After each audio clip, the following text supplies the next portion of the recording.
Well, I got news for you. You're an idiot. Absolutely not. Obviously, everybody knows that. Especially the market knew that on Wednesday.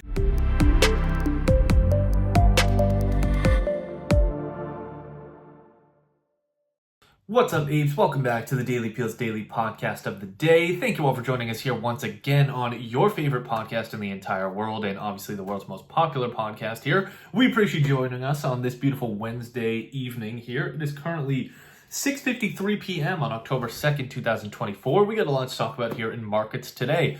I bet you thought that delivering about 460,000 vehicles would be more impressive than delivering 88 vehicles. Well, I got news for you. You're an idiot. Absolutely not. Obviously, everybody knows that, and especially the market knew that on Wednesday.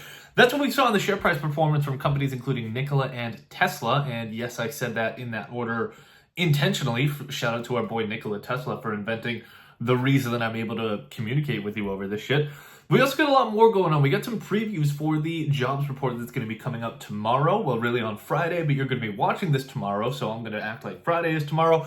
Then, of course, we'll be finishing up with some new climate data that's impacting home purchases across the country. Zillow is getting big on it, and it is completely fucking over some insurance companies. So we'll talk about exactly what's going on there. But before that, we got a couple of things to dive into first and foremost. So the 𝗪𝗚𝗚𝗏 portfolio, our proprietary in-house trading portfolio, lost about 46 basis points on the session here today. Absolutely disgusting, horrific performance. I'm extremely disappointed in the team over there, even though I just fired everybody and rehired everyone once again. So, send in your applications if you want to be an ape and you're not an idiot and know how to pick stocks that actually go up. But the portfolio is actually down about 46 basis points for the session here today.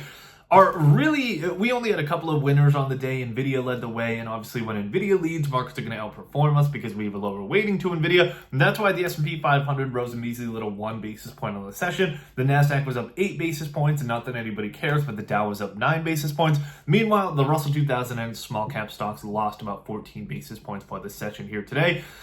In addition to NVIDIA, Autodesk, Airbnb, Apple are some of our big leaders here, but I really shouldn't be saying this because you should go subscribe to the Alpha portfolio if you want to see the rest of our holdings. All right, let's go ahead and get into some of these banana bits for the session here today. First and foremost, you probably forgot this, I know I did, but Joe Biden is apparently still the president of the United States. I'm not too sure. I'm sure there's a lot of ice cream being eaten. It seems like a lot of beach trips going on there. Not to get political or anything, but the administration came out today and said that they have no plans to intervene in the current strike going on with the International Longshoremen's Association. They could use Taft-Hartley to get a 90-day pause to the strike that's going on and allow goods to be imported into the United States. But even still at that point, unless a deal is reached, it's just going to be 1 quarter of kind of a Band-Aid over a bullet hole type of thing. What they need is a 77% wage increase in the banning of automation of any kind as it relates to dock work or longshoreman work, which is definitely not going to happen. So it's going to be interesting to see how this plays out.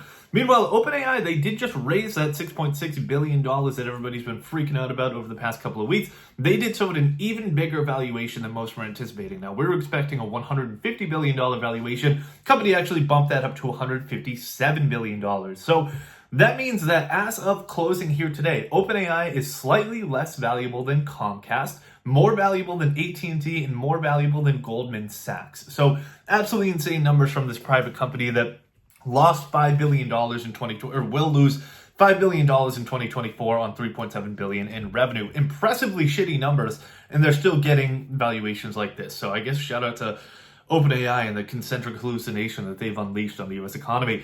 Meanwhile, Tesla's Q3 deliveries missed estimates, and I wish this was a joke. This is the kind of stuff that you can't write. Not even my creative genius could have come up with this stuff, but Tesla missed their deliveries by literally 420 vehicles. We all know what that means, so expect to see Elon smoking weed on Rogan's podcast relatively soon. Meanwhile, Rogan, by the way, if you want any advice on how to grow your podcast a little bit bigger, just reach out to me, David@WallStreetOasis.com, and I'm always happy to chat strategy here with you. Meanwhile, Stellantis, this is the automaker behind firms like Chrysler, Jeep, Dodge, Ram 24, and all those commercials and shit. But they actually do own like Chrysler, Dodge, Alfa Romeo, Maserati, a bunch of other of those brands that aren't Ford and Chevy in the United States. Basically all of them are Stellantis. Their sales in the second quarter was even worse. Bill Ackman is going fucking crazy. Jesus, this time, excuse me, I just choked my own saliva.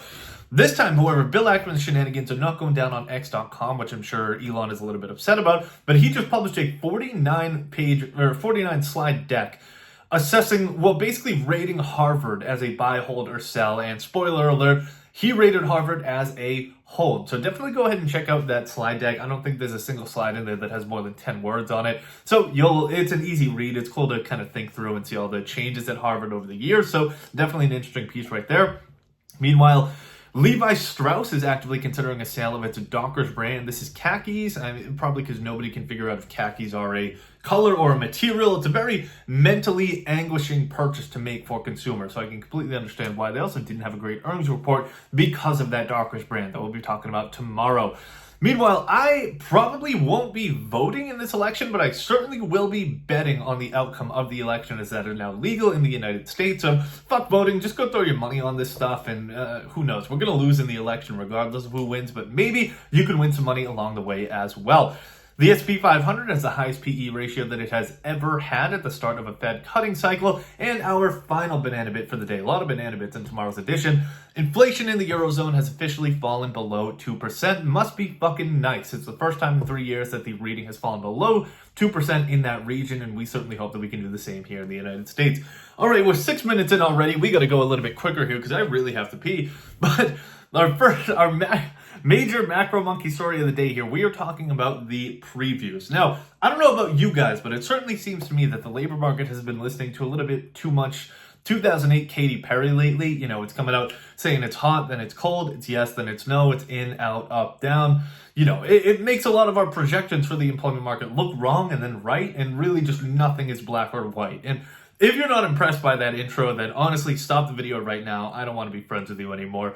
But let's go ahead and dive into some of these numbers here. So, according to the nation's largest human resources and payroll provider, this is ADP, Automatic Data Processing, they come out with a monthly employment report 2 days before the actual employment report from the Bureau of Labor Statistics each month.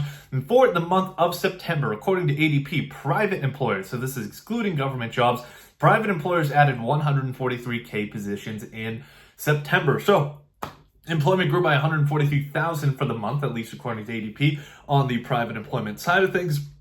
That is much better than what economists were looking for. Now, consensus guesstimates from economists had them at about 128,000. Meanwhile, this was pretty significant growth from the revised numbers that we saw in August. So originally, ADP had reported that 99,000 jobs were added in August, but now it's actually 103,000. And so we got a roughly 38% increase off of that in this month. So some headline positive news for the overall labor market. Now, if we break these numbers down a little bit further, we can see that there was only one sector that ADP tracks that didn't add jobs during the month, and that was the information sector. Now, the information sector lost 10,000 roles, and this is very much in alignment with what we've seen lately in the massive decline in availability for software development jobs. Can you imagine going to college and being like, yeah, I'd love to do something cool and fun like economics or history or something that's actually interesting, but instead, I want to make money, I want to be smart and get like a secure income for the rest of my life for the family that I want to grow. So I'm going to pursue a computer science degree. It's one of the hardest ones you can go for, extremely boring. And then you graduate in 2024 and you realize artificial intelligence has already taken your job. Everybody for the 2010s decade was saying, go get a degree in computer science. That's where all the jobs are going to be in the future. Now, turns out that's basically the first job that's going to get automated away, and they did it to themselves. The irony there is beautiful. We absolutely love to see it. So the sectors where you actually can go out and get a job in, leisure and hospitality added 34,000 jobs for the month, construction jobs added 26,000 jobs, and education and health services saw 24,000 additions for the month. So that was all great stuff to see. I mean, it's kind of the usual suspects. We're not super surprised, but these results from ADP tracked well with other kind of surprisingly positive data that we've received this week. If you look at the Job Openings and Labor Turnover Survey, aka the JOLT report, which was released on Tuesday of this week, we can see that it seems like labor demand is starting to uptick a little bit as well in this report. So the total number of job openings grew 4.27% to just over 8 million at about 8.04 million currently open jobs.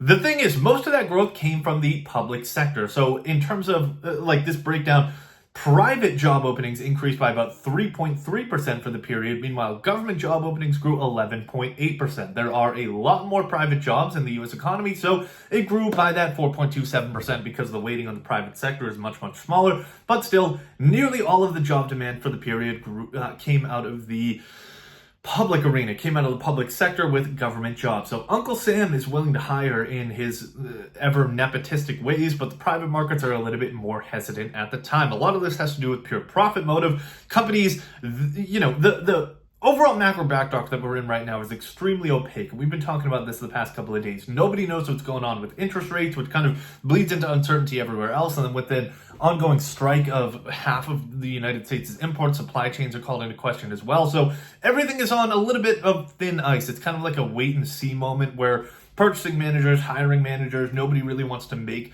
these, impactful changes for right now. Now, when you don't have a profit motive and you're the US government, you don't give a fuck. Your money is rolling in constantly from tax dollars. So they were able to hire a whole lot more people. The private economy is a little bit more hesitant to do so. And unfortunately, the Fed has literally no idea what they're going to be doing at the November meeting, at least according to Jerome Powell's excruciatingly vague comments this past Monday. So it's going to be interesting to see how this develops. But we will get the final numbers on September employment tomorrow in, really probably less than 24 hours from when you're seeing this. So stay tuned for those numbers.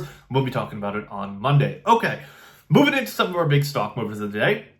First and foremost, we have Nikola. Once again, twice in 1 week, we're talking about Nikola, which I could have sworn that this company went bankrupt a long time ago. But no, they were busy out here last quarter delivering. Are you ready for it?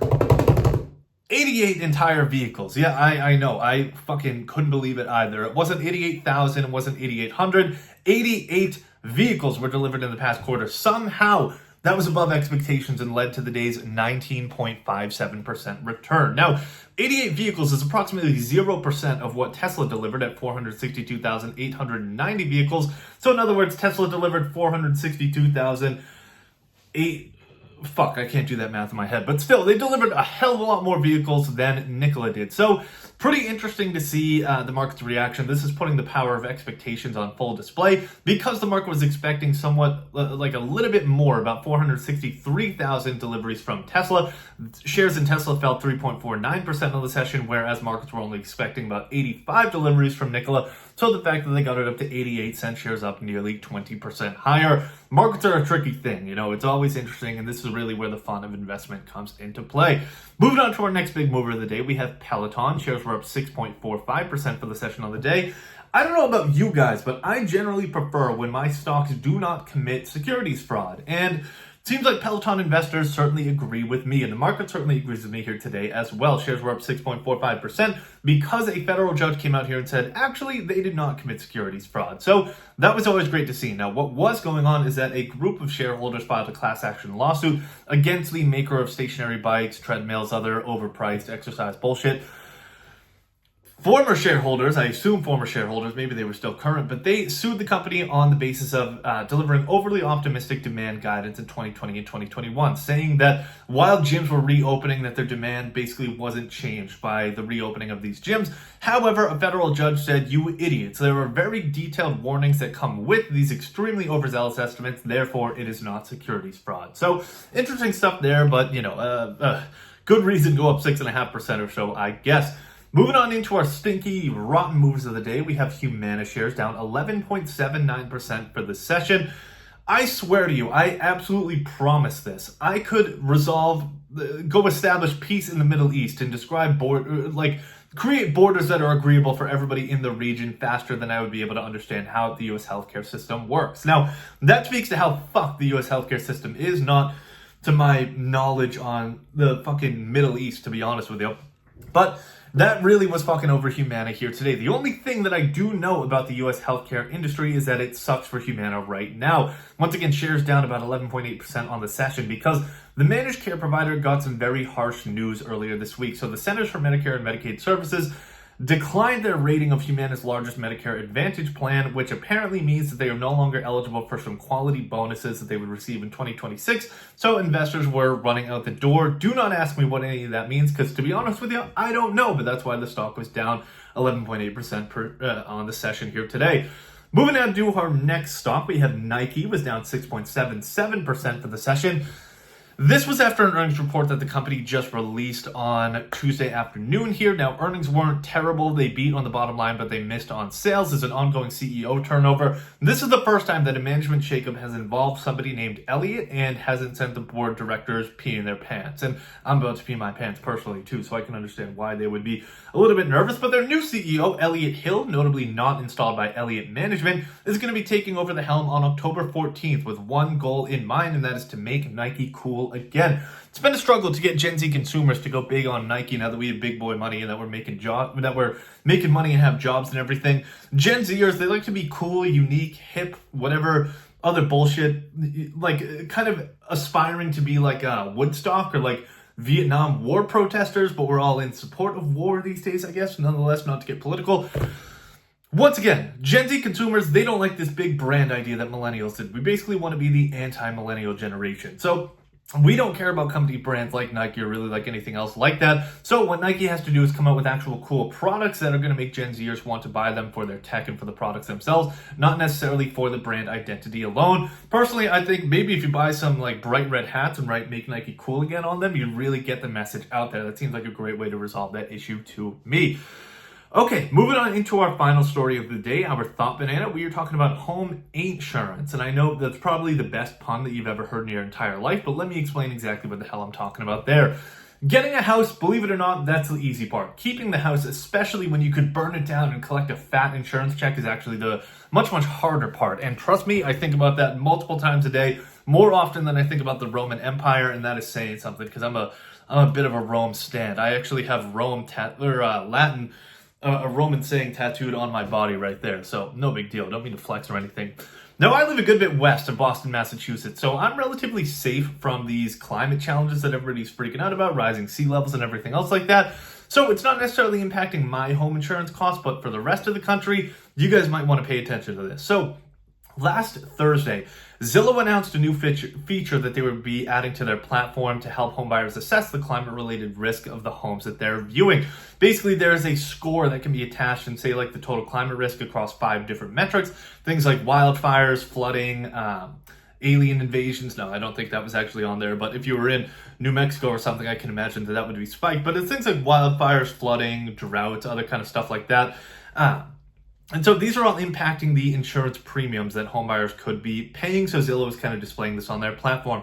If we look at the United States in aggregate, you can see that there is an average increase of 33% in home insurance premiums between today and the start of the pandemic. So we're up 33% since then. But like everything else in the housing market, this is an extremely regional process. So according to the National Bureau of Economic Research, homes that are in, quote, risk quintile 5, which is the highest risk, that are most exposed to climate risk have done about 90% of the increase to those costs. So unless you're in one of those regions that's bright red, if you look at the chart that we have in the piece right there, or actually dark red is going to be the more exposed to climate risk side. But if you look at the dark red that we have in the piece right there, that's responsible for about 90% of that 33% increase. So absolutely ridiculous. It's basically Florida, the Gulf Coast, the southeastern coastline, Tornado Alley, and wildfire territory in California that makes up the vast majority of risk quintile 5. But then if we drill down even further, there's an even bigger difference between the increase in home insurance costs that you see in wildfire-torn regions in California versus like the southern coast of Florida. And this is largely because Florida has much less stringent requirements on insurers in order for them to be able to increase their premiums. So it has allowed those insurance providers to drastically increase their premiums, whereas in California, they've increased, but by a much smaller degree. So that makes sense intuitively, but it is absolutely crazy to see that difference just because of anticipated changes in climate. And the fact that actuarial scientists are starting to incorporate climate risks into their home insurance cost projections is pretty ridiculous. It kind of underscores the, looming threat of, I guess, cities going underwater. So Greta Thunberg is going to absolutely love this session here on the Daily Peel here today. Personally, I cannot wait for these cities to go underwater. I would love if Boston was under, like the sooner the better for Boston to go underwater, the better for me. That would be great. It would transform my current beautifully scenic view of a water bottle beverage distribution facility that's in my backyard into beachfront property, which absolutely sounds pretty fucking sweet to me. So I would be all for it. Now, There are more and more houses that are falling into the water across the country. It's not necessarily due to these rising sea levels, but more extreme storms are damaging the soil quality. So you're seeing houses in the Outer Banks in North Carolina, which I was actually recently at, to the southern coast of California that are just falling into the water right there. Some people are even forced to live in Portland, Oregon, which I can't imagine anything worse than that, to be honest. So it's clear that the environment is a crucial factor for home buyers, but it'll be interesting to see how much this change on Zillow's platform changes home buyer decision making. I'm going to finish you off with, oh Jesus, that sounded way overly sexual, but I am going to finish you off with a quote of the day here today from Mr. Benjamin Graham himself. He said, "To achieve satisfactory investment results is easier than most people realize. To achieve superior results is harder than it looks." Very interesting quote right there, meaning it's pretty easy to achieve satisfactory returns, throw your money in the S&P 500 and never look at it again and you'll probably do all right. Whereas achieving superior returns, above market returns, is much, much harder than most people think it is going to be. So a word of wisdom from Mr. Ben Graham right there, one of Warren Buffett's idols of investing. There you go. That's the correct word that I should have said right there. That about does it for us here today. I'm going to go to the bathroom so I don't literally pee all over my desk here. But thank you all for joining us here once again in this extremely graphic edition of the Daily Peels Daily Podcast of the Day. But that's why we're your favorite show, not only for finance, but the most influential podcast in the entire world. For now, happy investing. Happy